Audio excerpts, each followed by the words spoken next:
everyone, and welcome to another episode of Stitching Tales. I am Johanna Lundström. And I am Malena Hjerpe. And in today's episode, we're going to talk about our favorite sewing tools, because as we all know, once you start getting into sewing, not just your garment, your wardrobe expands, also your toolbox expands quite a bit. But it's sometimes hard, I think, to know which tools are really worth investing in and which one could we skip. So we thought we'd do an episode where we share our favorite tools, and hopefully you might get some new ideas for things that you might want to buy. Hopefully a lot of these tools aren't too expensive. At least I don't think mine are. Malena, do you have a mix of more pricier items or some cheaper ones? No, to be honest, these are very straightforward products, so easy accessible. That's excellent. So, Malena, shall we start with your first tool? I'm really curious. And also, if you're watching the video version of this podcast, you can see the tools. We're going to hold them up. So you can go over to YouTube, Stitching Tales Pod, to watch the video version. But we're also going to update our Instagram account, Stitching Tales Pod, with images of these tools as well. So, Malena, now go for your first tool. Yes, it's actually 3 tools. I'm going to show them now. It is the scissor collection. And since I am from Finland originally, of course they are all Fiskars. That is the favorite brand. Even if this one, this scissor is black, it's still Fiskars. Fiskars is known for their, orange handle. So yeah, this is the fabric scissor. This is the paper scissor. And this is the one that I should always have, hanging from my neck, so it's easy to snip off those threads. But I always misplace it, and I never find it whenever I need it. So I don't know. The habit has not really, stuck to me. But Finnish people, I think in general, are very loyal to Finnish brands. So I would never use another scissor than Fiskars. A friend of mine was like, yeah, but try this one, try mine. I was like, no, Fiskars, I'm loyal, sorry. So yeah, my number one favorite thing. And I know that, don't cancel me now, I know there's a big no to use the scissor, the fabric scissor to anything else than fabric. But Fiskars, they do have sharpeners that, fairly inexpensive ones, so you can sharpen your scissors by yourself. So I don't cut paper with this one, but when I cut notches, I also cut through a little bit of paper, and it's fine. You can sharpen them. But I do have my paper scissor, so just for the record. So yeah. My absolute favorite one. That's so interesting. First of all, I had no idea, and I apologize to all Finnish people listening now. I didn't know that Fiskars was a Finnish brand. I know it wasn't a Swedish brand. So, sorry, apologies. How do you feel about me now, Malena, when I share this embarrassing information? No. It's not always, it's not that they go out and be Finnish brand, but but when I was in school, for example, I studied in Turku, in Åbo. We actually had, I don't know if it was a designer or product developer or whoever it was from Fiskar, actually, who had a lecture for us. And it was really interesting to hear. Even though I studied fashion design, and they have more tools and they are not in the clothing industry at all. But one thing that really I remember from that lecture was him saying that whenever you have an idea and people are like, oh, that's really, really easy idea, and you can figure out that you can figure out yourself, that's a really brilliant idea. So that has really struck to me that whenever an idea is that simple that you think oh, I could have come up with that myself, then it's a brilliant idea, if it doesn't exist, already. But so yeah, that's really, I remember that lecture very, very well. So yeah, we are very loyal to our own brands. Yeah, that's so good to know. And Fiskars is a great brand, and it's very, very common in Sweden as well. And I only, in my kitchen, I always use the Fiskar kitchen scissor as well. Also such a beautiful design. I think it's honestly one of the most beautiful. It's a very timeless, almost like a 60s vibe, I think, with that beautiful orange. But you can get them in black, and some come in red and green. So, I mean, they're just a beautiful addition, I think, to your sewing space as well, because they're such a beautiful, functional, and I love the grip of them as well. So, and when you were speaking here, I just ran over to my pegboard to actually, because you brought up some good points. And actually, what I have, and I'm holding up this now, is the scissor sharpener from Fiskars. Exactly the one. Because that's such an amazing investment, and it's not expensive, and you achieve a lot. I mean, of course, you can get these. I've also had scissors professionally sharpened, which is great, but if you for a lot of purposes, and this is a great little tool. So the Fiskars, I just remember to address that. So I'm also Fiskars fans, for the record, even though I'm actually going to hype another brand of scissors in a bit there.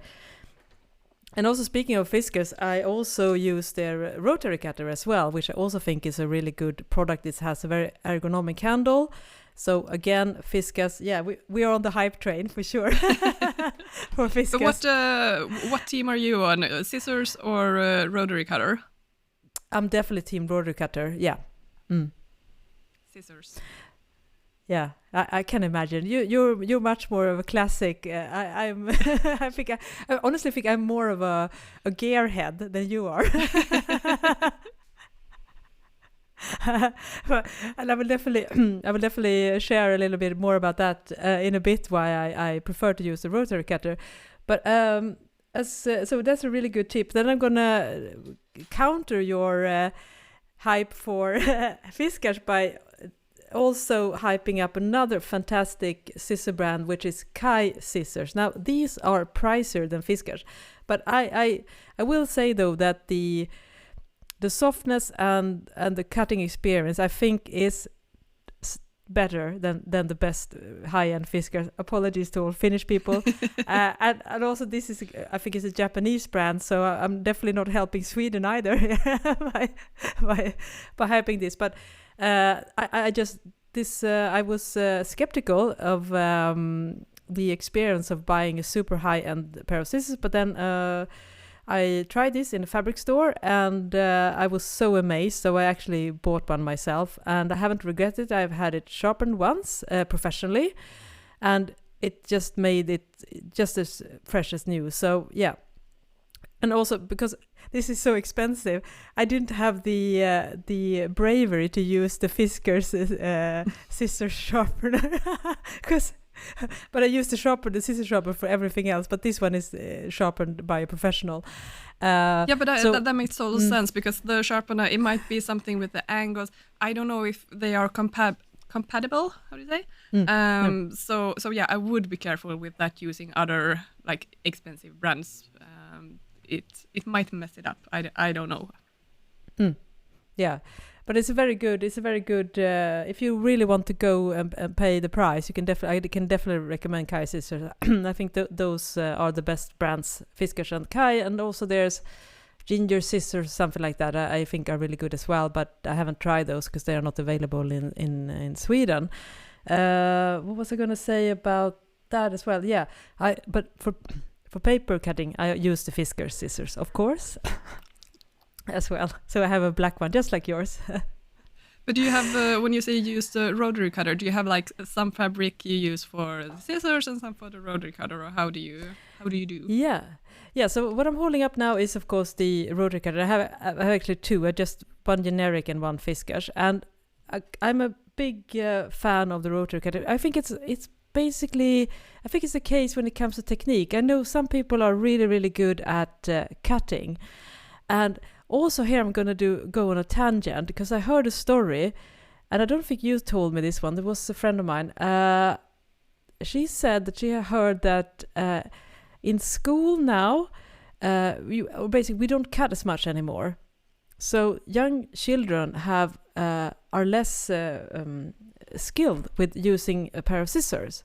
And this could be absolutely, I have not fact-checked this information, but I find it's really fascinating because I do think that cutting is a skill that you need to practice. And so that's therefore really interesting, how our skills changes with technology, that I probably a lot less people use the scissor as much for precision cutting. So to go back to my point here is that I am one of those people, even though I do, that I honestly have problems cutting really straight with a pair of scissors. But I find that with the rotary cutter, I can cut so precise, and I just love, the whole experience of like pushing the pattern down and just rolling and cut close to the edge. And I love how sharp the edges looks. And of course, there are some fabrics that are easy to cut. And one drawback of using a rotary cutter is that you need to switch blades fairly often because they do get dull, especially with certain fabrics. So as soon as, you feel like you have to tug to get like through the fabric, then of course you need to change the blade. So it's not a cheap solution. I think it's more expensive in the long run than using a pair of scissors. But for me, I find that I get much more precise cutting, and it's also faster. And I honestly, that's definitely one of my least favorite things when it comes to sewing, is to have, trying to cut out a million pieces. So for me, anything that makes it easier. And I also have a cutting board, of course, that makes it easier as well, in standing height with a large mat. So when I had to do it on the floor, I guess it was not as great. But so that's my love explanation for using a rotary cutter over scissors when cutting fabrics. But I mean, anything goes, honestly. Just pick your best method, I think. Do you ever use the rotary cutter, Malena, or? I have used it, so I have tried it, but yeah, I think the blade was not really that sharp, so it left like those small, like where it hadn't cut through the fabric properly, so then you had to redo it anyway. And also I don't know, to make sharp curves, I think it's more difficult to be precise compared to using scissors. So I have given it a chance, but yeah, it wasn't not my cup of tea. Yeah, it's totally understandable. And I should also say, you bring up a good point about the small corners. There are actually smaller size rotary cutter as well, so they have a smaller blade, which I think is about 1 inch wide instead of, I think this one is about 4 centimeters.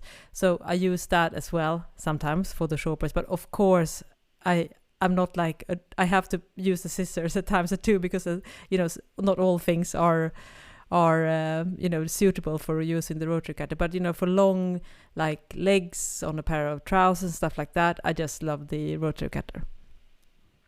Yeah, but that makes sense, and I understand. Like, okay, I do understand the positive aspects about the rotary cutter. Yeah, but no scissors. And I also always like cut the notches after I like cut the project. Like I cut the notches like at the same go as I'm cutting, and that one you can't really. I find it so difficult with the rotary cutter to make the exact stop. But with the scissor you can like really like be like, okay, I want 3 millimeters cut for the notch that I can easily control. But with the rotary cutter, like where to stop, you don't really see like the cutted edge in the same way. So I think that's mostly the reason why I stick to the scissors. Yeah, you bring up a really good point. I've tried to use the rotary cutter for notches, but unless the seam allowance is like 1.5 centimeters wide or 5/8 inches, I think it's almost impossible to not cut into beyond the seam line. So that's also another like good case to buy really good quality scissors, because these are just much more easy to cut those tiny notches that you need, because they just have to be a couple of millimeters, like 1/4 of an inch or less. So it's very helpful to use scissors for that purpose. And if you don't have a great scissor, you're going to have problems, I think, cutting notches as well. Because that's right. That's both of our favorite way of marking notches. You use the scissors too, right? You don't use pen or Oops. Yeah, it's a it's easier for me to always just cut them, because then they are there. If you mark them with a pen or like a tailored chalk or whatever, they can, if you don't sew it immediately, it might disappear with time if you for some reason have a break before you start sewing. Yeah, absolutely. I also recommend it. Sometimes also, I think with the tracing tools, you usually have either one problem. Either the chalk disappears from the fabric before you start sewing, or the tracing color gets stuck into the fabric, so you can't get rid of it. And of course, you can't iron over these colors or chalk or tracing colors materials, because then they get like permanently fixated to the fabric. So to me, it's very seldom that I find that tracing is the best method, because it's either one of these two problems happens to me like at least half the time. So I very, very, very, very rarely I rely on scissors for the most part as well. Good. All right, then. What's your next gadget? Yes, then I'm going to talk about, speaking of notching, because I don't just use scissors for notching. I also have my absolute favorite tool. I think everyone who's have followed some type of content that I've done over the years know that I'm such a big fan of these. So what I'm holding up now, if you're not watching the video version, is two sharp tools. It's called, I will probably butcher the pronunciation here, but it's called awl, I think, AWL. So this is a sharp tool that is used, I guess it's a hardware tool basically. So you can use it to pierce holes. For instance, if you're doing belt loops, you can pierce holes. But what I use these tools for is to do marking. So for instance, if I'm sewing a dart, I don't use tracing paper. Instead, what I do is that I cut, at the edges I use a scissor, but then I pierce tiny holes using, this is a tailor awl, this is a narrow one. I pierce tiny holes inside the dart leg, so to speak. So then when I'm sewing, I can use these tiny holes as a guide on how to sew. So I find that's really, really easy. And the great thing is that you don't, because this tip is so narrow, you don't ruin the fabric. It's just that it helps to gauge when you're sewing. So, and then of course, when you wash the fabric, the threads will just pull together. So you haven't really ruined your fabric. And of course, if there would be a tiny hole, it's still enclosed inside the dart seam. So I use these all the time for knits and woven fabrics and everything. And I also now holding more heavy duty. This is one I bought in a hardware store, and this is great if you want to do say buttonholes on jeans, for instance, and piercing holes. Maybe you want to add rivets, then you can use this sturdier awl, and both these are really, really inexpensive. So if you haven't tried this, I definitely recommend. I'm also gonna link to some content that I've created on different ways you can use an awl, because I think if you haven't gotten on the awl train already, then it's definitely time, because it's such a worthwhile investment, especially as we mentioned when we talked about marking notches, the fact that it's really, really hard to get the collar to stick, or sometimes it sticks too much, especially if you're working with delicate fabric. So I very much recommend getting an awl or two, like I do. I have actually never tried them, but then you do, like the holes are basically created when you push in the edge, like they are, how to say, separated, and that creates the hole. Yes. The threads doesn't actually break then. Exactly. So that's smart. Yeah, so that's why the one I'm holding now in my hand is a very narrow tip, so it's called a tailor's awl. So it's wider than, but honestly, I think you could probably get around it by just using a larger sewing needle, because it's about, the tip is about the same size as a larger sewing needle. It's just that it's a little bit sharper, because larger sewing needles can have a little bit of a blunter edge. But yeah. So that's the beauty of the tailor's awl. So you have to get a specific one. It's called tailor's awl. Cool. Yeah, I have never tried one. Haven't you gotten on the awl train already? No, not yet. But sounds very interesting. And I've seen it on lots of your like blog posts and YouTube tutorials. So it seems like a very handy tool. Yeah, and also in our book Fit for Knits, I also show how you can use an awl also to mark darts, for instance, if you're curious about this method as well. And you can also find tutorials on my blog on how to sew darts using the awl method. And it's not just me doing it, rather very famous in the sewing world, the Palmer Pledge brand. They've written a lot of sewing books, and they also show this method in one of their books. And also, I've seen it in several sewing books. So credit where credit is due, and it's also, I think, used sometimes in more a professional setting just because it's so quick. So it's a very good tool to have. All right then, Malena, that was my tribute to the awl. So what's your next tool? My next tool is actually this one. It's a little... now I completely forgot the English word for it. Tweezer, no? Tweezer, yes, thank you, tweezer. So it has a little bit of a different shape compared to a regular tweezer that you use for your eyebrows. It has a really long tip and a little bit of an angle. And these ones are so handy when you have to rethread your overlock machine, or when you really have to, like, because of the tip is so small, you really can easily reach some difficult places. So this one I use fairly often, and it's so convenient if for some reason your overlock, usually when I rethread my overlocker, I just tie up the threads with the new thread spool, so you don't have to rethread it by hand. But sometimes it doesn't work, or the thread the knot comes unloose or something. So yeah, then this is my savior. So this one I really recommend. And I had no idea where I got it from. I think it was one of those that when you bought the machine that this was included. So it usually comes with the machine. But very, very handy little tool.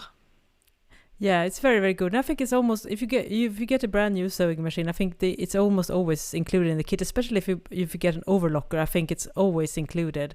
And as you say, it's so good because of the shaping of the tip. You can really grab the threads. And I find also with age, it's getting a little bit more difficult sometimes to see and catch those tiny threads. So I have also find myself using the tweezer more and more because it's such a... It does exactly what it's supposed to do. It makes everything so much easier because the grabbing is great. Yeah, so that's probably something you don't even have to go out and buy either. It's probably somewhere in your tool stash already. So I agree with you. A great tool. Yeah, really, really convenient. What's your next? Yes. So my next tool here is actually, yes, I'm gonna pick up because I have a few versions here. Now, sometimes it's hard to sew straight, especially if you're sewing parallel lines, and you maybe don't have. For instance, if you're sewing a wide hem that is wider than the plate on your sewing machine, I think it's also go up to maybe 4 centimeters or something like that, or which is about less than 2 inches usually. So sometimes you want to sew something that is wider. Or sometimes, for instance, you want to stitch parallel lines if you're doing like shearing, or stitching elastic with several rows, and so it's hard to measure then because the distance is wider than your presser foot, so you have to do something else. And this is a tool that is often included in sewing machines, and it's also included if you get a walking foot. And I think it's called sometimes it's called a quilter's ruler or a sewing guide. So what I'm holding in my hand now is a metal tool that is like shaped like an L, and the long bar you insert inside the back of the presser foot, and then you just tip this down, and you can just adjust the length by just moving it inside a hole. It's usually attached with a screw, so you can get very exact distance, and these just lie so straight. So even if you're sewing a hem that is maybe 10 centimeters wide, which is about 4 inches, then you can still sew straight. So I absolutely love this tool, and I think it's underutilized, especially because just like with the tweezers, you probably already have this, so you don't have to go out and buy it. And if you're going to buy it, I think it's less than a couple of bucks. It's very, very inexpensive tool. And also if you have a walking foot, I think it's almost always included in that toolkit as well. So underutilized, but I use it a ton. It's my secret to sewing straight. I haven't used it like a lot, but I have definitely used it, and it's so convenient when there are no like steps that like you can do exactly that measurement that you specifically need. So it's very, very smooth and convenient to use.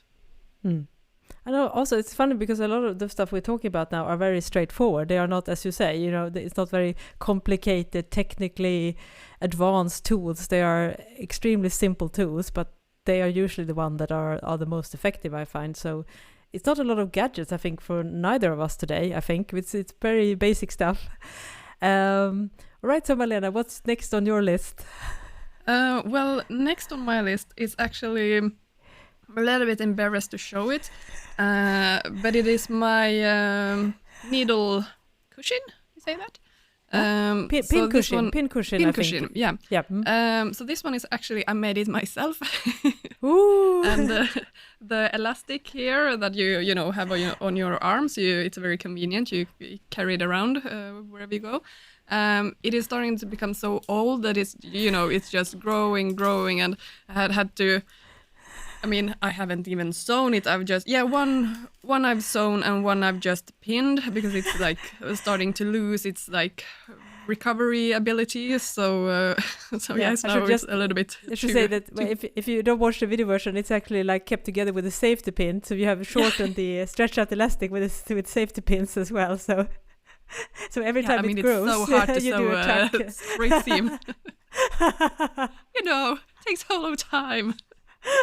Those things that you never get around to do. This is definitely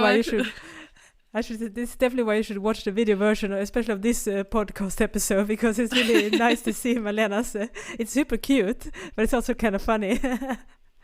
Yeah, and I made it myself, and this is like a wool that you felted. You wash it with hot and cold, and you make it like a bowl basically.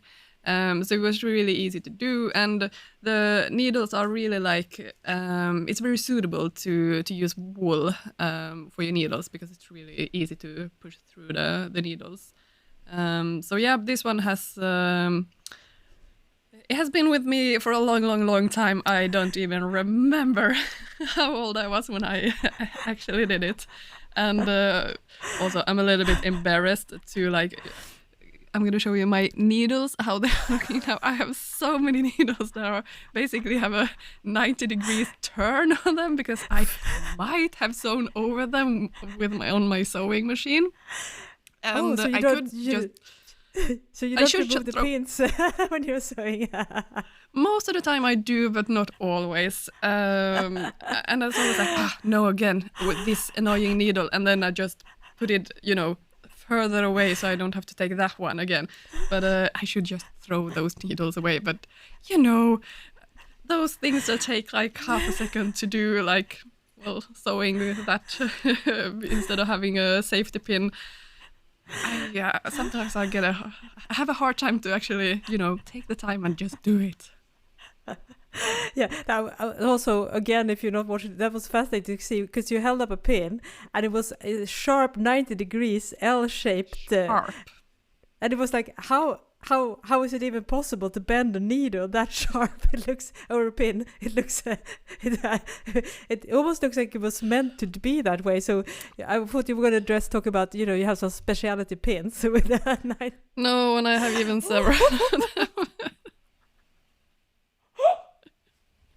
Yeah.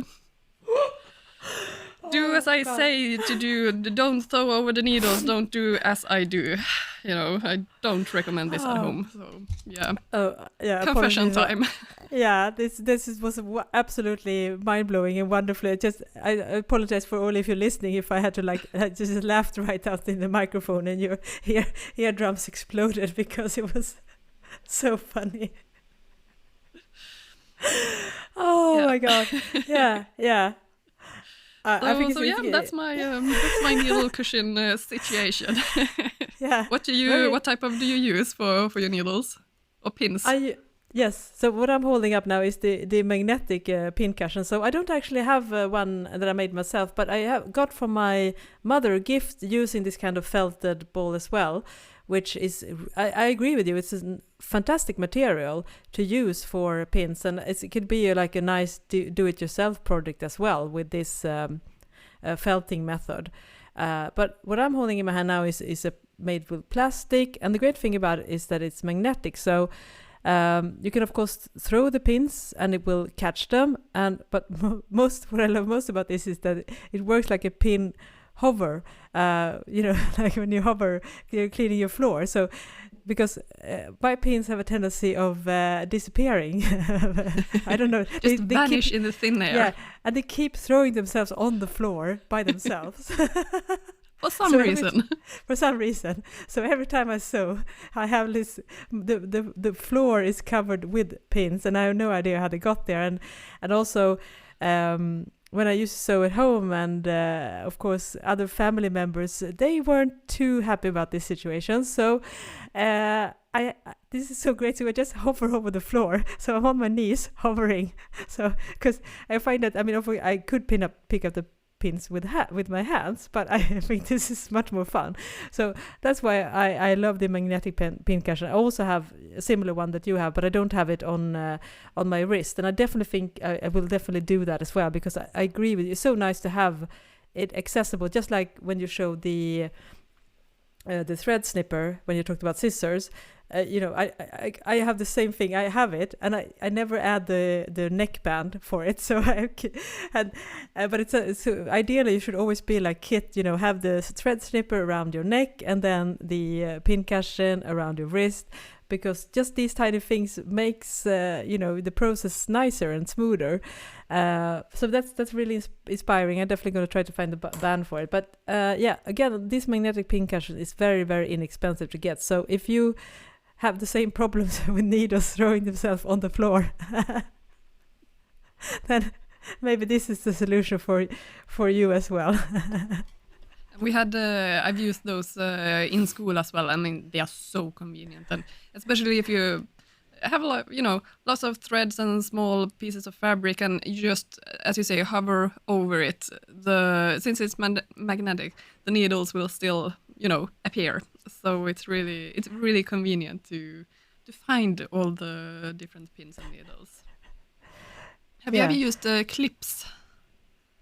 Oh yeah, I do. Yeah, I don't have it picked up now, but what we're talking about is clips. I think the one of the brand names is Wonder Clips, and so they're small plastic clips that are a little bit sturdier than paper clips. So you can, and I use them actually quite a lot sometimes for certain things, because sometimes it's easier to use the clips than pins, especially if you're sewing over heavier fabric layers, for instance. I actually prefer them, and they're also very easy they're even quicker to remove, because it's like now we're going to try klädnypa. What do you say? I don't know. The thing that you attach when you're on a washing line, and then you have garments, and then you use this I'm just something that pinches. I have no idea. Okay, but I think everyone listening know what we're talking about. This is made with wood or plastic. So the clips are similar in that way, just a tiny version of it. So I have one smaller size and one larger size. And the good thing is that they are not too expensive either, and you don't need a ton, because you can just, I think having like between 6 or 10 is enough. So it's not a big investment. So yeah, I definitely do them as well. But I also find that with experience, I don't know if that's the same for you, Malena. I find that I need to pin and secure pieces less and less because I get better and better with controlling them with my hands. Is that your experience as well? Yeah, definitely. And I have not guilty pleasure, but like when I'm scrolling on my phone and looking at Instagram, I follow a few professional production like real garment production accounts. And to see like the skill level of those seamstresses, they never use pins ever, or not never ever, but yeah, basically never. They have it in their hands, like they just fold fabric pieces what's needed, and they are just like so secure with their hands, and it's just like mesmerizing to look at them, just how they are working. So yeah, no, in the like real production industry, they don't use pins. So yeah, it's definitely like an experience in your hands. I would say how much pins you use. Yeah. But for home sewist, do whatever you feel most comfortable with. Yeah. I use pins when I sew. It's no like the less you use the better. Like no. Whatever it's easiest for you, just do that. Yeah. But, definitely so mesmerizing to just watch those really like experts when they are working. I really enjoy watching it. Oh, that's so fascinating to hear. I'm going to try to find some of those as well, because yes, and I agree with you, especially I think as we are also sewing, we have an understanding of exactly how difficult it is to be precise with your sewing and how many hours and years of practice it takes. I think that's one common struggle when you start to sew, is that it's really difficult to control the fabric. So you get I think for us as being in this world, we get even more impressed by this, because we totally understand how difficult it actually is to get really, really good at sewing. I think it's fascinating how difficult it is. Yeah, and it really like goes also to show like, if you have it as a hobby, like don't beat yourself up if you're not on the same level as professionals. It's like, well, I'm not gonna even imagine that I'm gonna be as good as my yoga teacher when I go to a yoga class. That's her profession, and she's really like, that's what she does for a living, and I do it maybe 1 hour every now and then. Of course I'm not gonna be as good as her. I'm not gonna beat myself up because of that.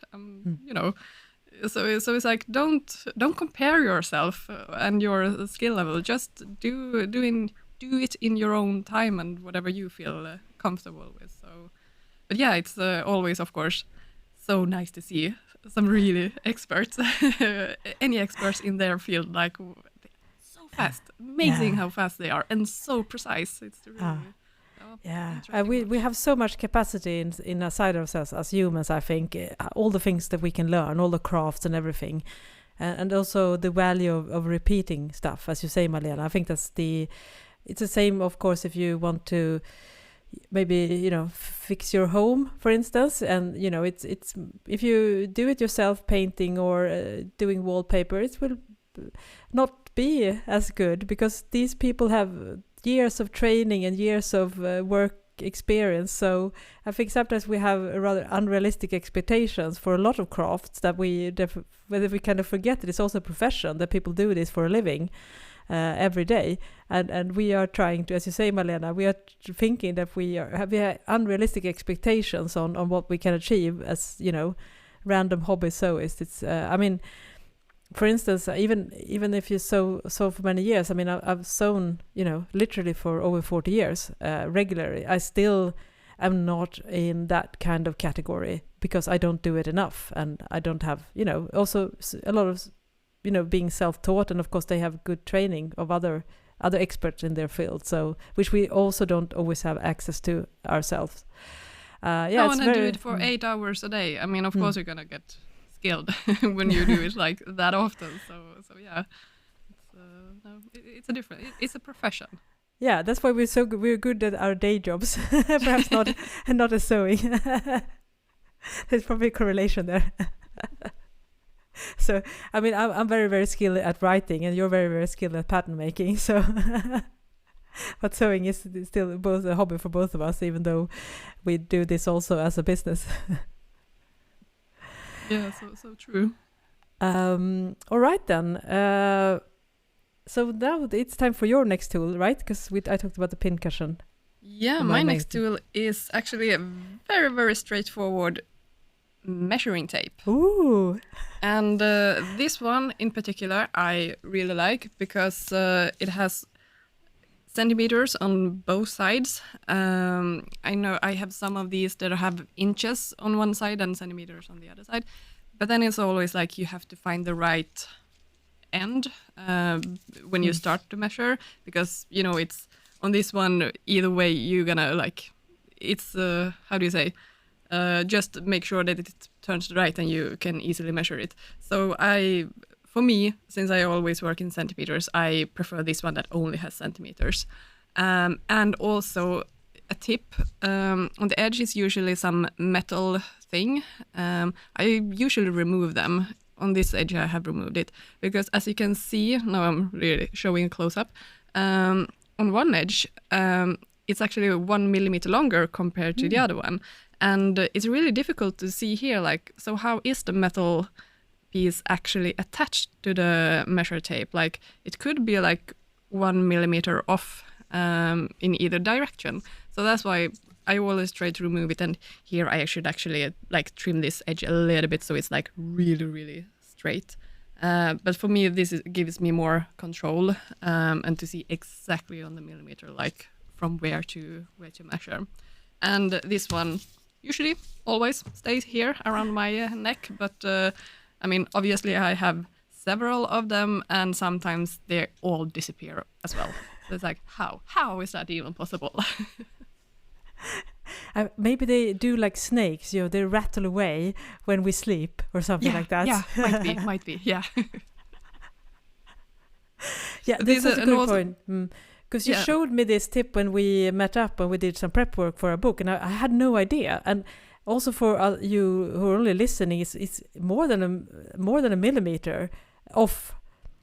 And I had no idea. And of course it makes total sense now, but it can definitely mess things up. And as you say, you don't know, is it 1 millimeter? Is it 2 millimeters? Is it absolutely at the edge? Fascinating stuff. Yeah. And also a good thing to, usually when I put these away, I, roll them up but don't do it too tightly, because obviously, I mean, over time, they can stretch a little bit as well. So don't stretch too much, because if you use it for several years, they might grow. I mean, this is like might grow 1 or 2 centimeters on a whole measurement tape that is like 1.5 meter. So it's not a lot. But if you are on a like very precise millimeter, like it is, all the extra millimeter counts. So yeah, be careful with your measurement tapes. But this is like my absolute most used tool in my studio. Like I use it on a daily basis. And also instead of using a calculator, it's like, no, just example. Okay, so 25 centimeters, what's the half of that? Then I just, 12.5, great. That's how, instead of using calculators, I just divide them or take the double amount, and yeah. That's so clever. Really quick. That's so clever. That's like an analog calculator. Yeah, very analog. That's brilliant. I never even thought about that. I'm always the one, fiddling on my phone, trying to find the calculator and doing stuff. So that's really quick. What a great tip. And also, yeah, because but the reason why I do this so often, also like half and times 2, is because in production you have always you send the paper patterns out, and then you also have a measurement list for a supplier to be able to easily control some measurements. And on woven, you measure the whole garment, like the whole chest on that garment. But on a jersey, you measure it half. So it's half the chest, like from edge to edge. What is that number? So that is always like, okay, now I'm working with jersey, then I need to, if I want to compare it to like the body measurement, like what's the difference, then I need to, take it times 2 to be able to like more easily compare it to the body measurements. So that's why it's like so convenient to always just have this one around your neck and easy to analogically calculate, because I don't have that. Like, I could do it in my head as well, of course, but more convenient. Yeah, it's a very low tech calculator. So you should. I'm also you brought up an interesting point about the reverse side, because obviously in Sweden we use the metric system, centimeters, and I've seen now that more and more measuring tapes have on the reverse side inches. So I'm really curious, you that live in countries that still use the imperial systems, when you get measuring tape, do you have centimeters on one side and have inches on the other side, or do you have inches on both sides? So that's, and I also I have purposely gotten measuring tape with inches on the reverse side, but that's only for sewing content, especially when I'm doing my books and everything, because I need to quickly see exactly what something is in inches. But I never ever use that measuring tape for my own personal sewing, because I find it extremely confusing when you reverse the sides. So that's where I'm really curious to see if what type of measuring tapes you have when you're using the imperial system. Yeah, no, and it's of course, if you have both ways, like centimeters and inches, of course you can sell it to either country. It doesn't matter. So I understand from a production point of view why you would have it, but I definitely prefer when it's centimeter on both sides. Yeah. But what's your next sewing tool you got? Yes, so my next sewing tool I have, which I talked about in a previous episode, which I had recommended you listen to, where we talked about how to draft patterns from existing garments. So we went on a couple of tangents, as we always do when we do this podcast. We talk about a lot of other stuff. And one of the things I talked about is the fact that I use pattern weights that are metal washers. And these are, Malena, you who have some experience in the construction world, what exactly washers, what can they be used for? I would say if you are using a really heavy screw, so the screw doesn't go into the wood, then you have that metal thing to stop the head basically from going into some more softer material. I'm guessing now. yeah, I think it is exactly. It protects the surface, right? So, and usually these you will find them on pretty much anything. Usually these are quite small and thin, but the ones I'm holding in my hand now, these washers are really heavy duty. So I think they are about 2 inches wide, and I think they are about, which is 5 centimeters, and I think they are about 5-6 millimeters thick, or a little bit more than that, which is a quarter of an inch. Which means that they are actually quite heavy. And these washers I use for, instead of pattern weights, and because they're so small and tiny, they're very easy to, they're never in the way when you are cutting. And you can get these in smaller and wider. I bought these on Amazon because I saw this tip somewhere. So sorry, apologies to the person who showed me this. That was so long ago, I don't remember. But you can also go to your hardware store, and the only thing you have to think about is that they need to be heavy and thick. So they can't be the light ones, the washers that we normally think about. And I have a set, I think, about 15 or 20. So that's, sometimes these have disappeared too, which is the strangest thing. But I used to have around 20, and I don't think I need more than that ever. So that's a really good budget-friendly tips, because if you want to get pattern weights, we talked about that in that episode too. It's so interesting, or it makes business sense, that when you put a hobby label on something, the exact same product can increase in price 2 or 3 times as much. So if you were to buy something that was dedicated as pattern weights, you would probably not get these you would probably have to pay 3 times as much to get the same amount of pattern weights for no better function, in my opinion. Yeah, that's I've heard, I've seen it in a few places that they used other things, and one on Instagram that's like, I'll just use a fork and a knife and whatever cutlery I got around. What do you use? What do you use when you're cutting? Well, I scissors, so I always just pin the paper pattern to the fabric with regular pins. So I don't use anything special. I should say that one thing that at least I am a big believer of is not to overpin when you are cutting fabric, because every time you pinch the fabric a little bit. So if you start pinning too many pieces because you're worried about them slipping, you might actually distort the fabric layer, so you might end up cutting, the piece will be larger, so when you remove the pin, when you flatten out the fabric piece, you might have a few millimeters more than you have intended. So how do you do, Malena? What's your way of dealing with this potential issue? Yeah, I usually pin 5 centimeters, like 2 inches away from the edge. So I don't pin like exactly at the edge. So then, and I usually work with jersey. So then it doesn't really affect the cutting line.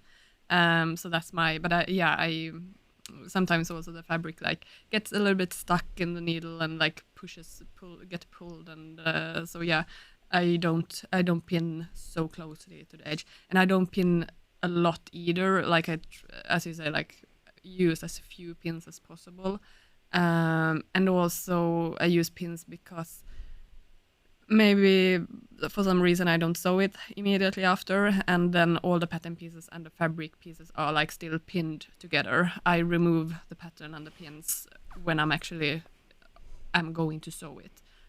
So it could be like, in a little bundle in a pile, like that project, and I know exactly which pattern pieces are which because I haven't removed the pattern. So that's just an easy way for me to keep track of what is what. Yeah, that's a good thing about using pins. I agree, because you have it attached always. Because that's a drawback of using.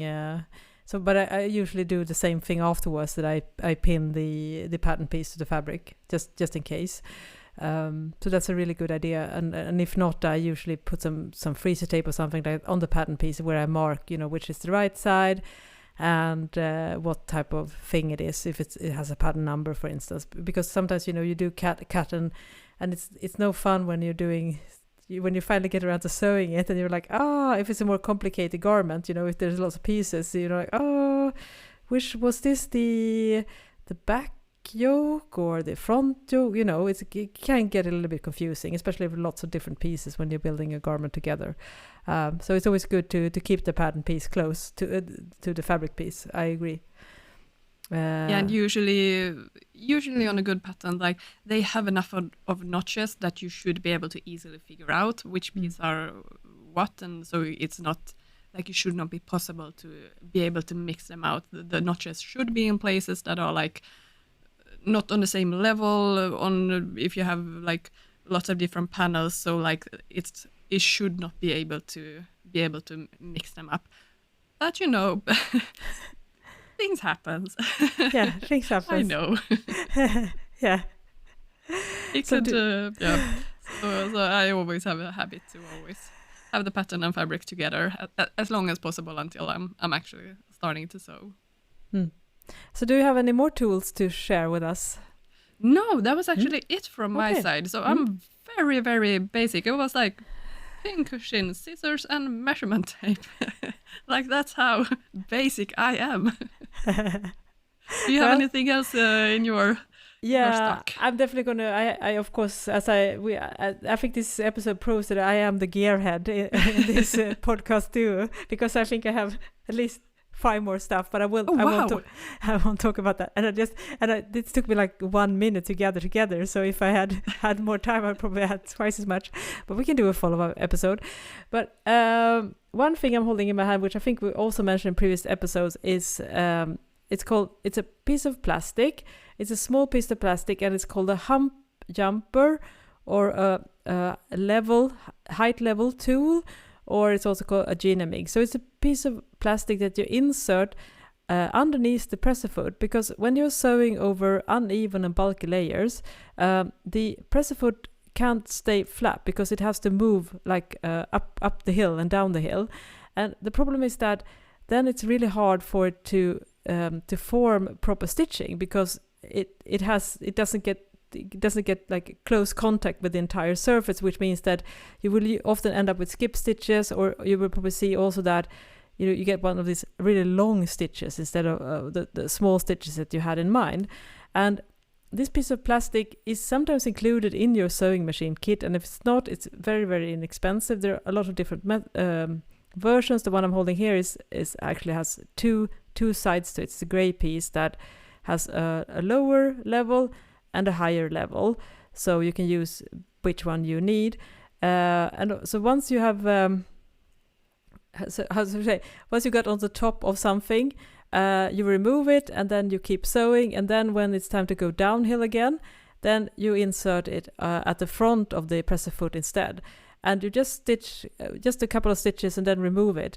And then as long as the presser foot is fairly level again, horizontal, then you can remove the piece. And it has these slots inserted, so that there's no risk that you will hit the hump jumper with the needle. It's very, very, very user friendly, and especially if you're sewing, say, jeans. I guess I would also guess bags, things like that, heavy duty stuff, which has a lot of bumps and thick layers. I think the hump jumper is crucial, because you have to keep the presser foot straight. It's a unsung important thing to know, that the presser foot needs to be straight as much as possible, because if it's not, you're going to have problems. Yeah, and here again, I think it's like a great tool for home sewists. In the industry, I mean, I can't swear, I don't think they use anything like this, because they have such professional machines. But we have home sewing machines, then we need to have these extra gadgets to help out to get that professional finish. So that is, I have never tried one, but if I would use like sew a bag or something, like I would definitely, or like a really heavy fabric, I would definitely use one. Yeah.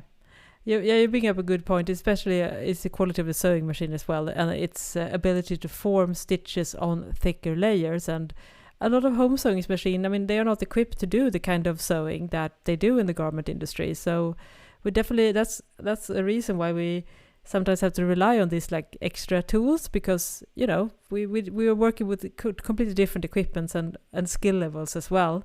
So anything that helps us sew straighter or better, I think it's a very welcome addition. So that's why I'm a little bit of a gearhead, I think, because I like the kind of stuff that helps me cheat a little bit to get a more professional finish, even though I'm working with I'm not a professional sewist or have professional equipment.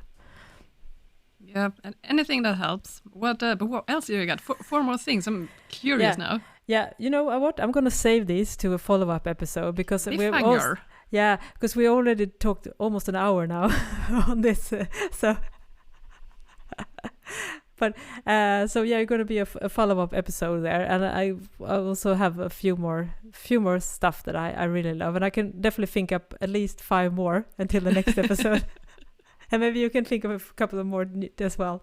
And of course, if you're listening to this episode, please comment on our Instagram account, Stitching Tales Pod, or our YouTube channel, Stitching Tales Pod, because then you can share your favorite tools, and maybe we can also address those as well in a follow-up episode to this, because it's so great to share this stuff. And apart from my high-end Kai scissors, nothing is expensive. I mean, it's really cheap stuff. So you don't have to break the bank just to get really good, helpful tools, I think. So anyways, I think that was about it, Malena. I should also say we're going to link to some of this stuff as well in the show notes, and I have a blog post where I show some of the stuff as well, which I talk about here as well. We can go out and see them for yourself, and I also recommend watching the video version. If you're going to watch one video of us doing this podcast, this is definitely the one, I think. Don't you agree, Malena? Yeah, if you want to see my walk of shame. My needle cushion that needs a little bit of an update. Yeah, that one, and those incredibly sharp bent pins, also great content. I will definitely take pictures of them and upload them on Instagram as well, so you can see them there as well. You should definitely, and also remember to post the pin cushion as well over there. And I'm also going to make sure that I will upload some of the stuff that I showed you here as well, because we do understand the limitation of the audio format for sure in this episode. But anyways, thank you so much for staying with us for an entire hour just talking about great tools for sewing. I am Johanna Lundström. And I am Malena Hjerpe. Bye bye.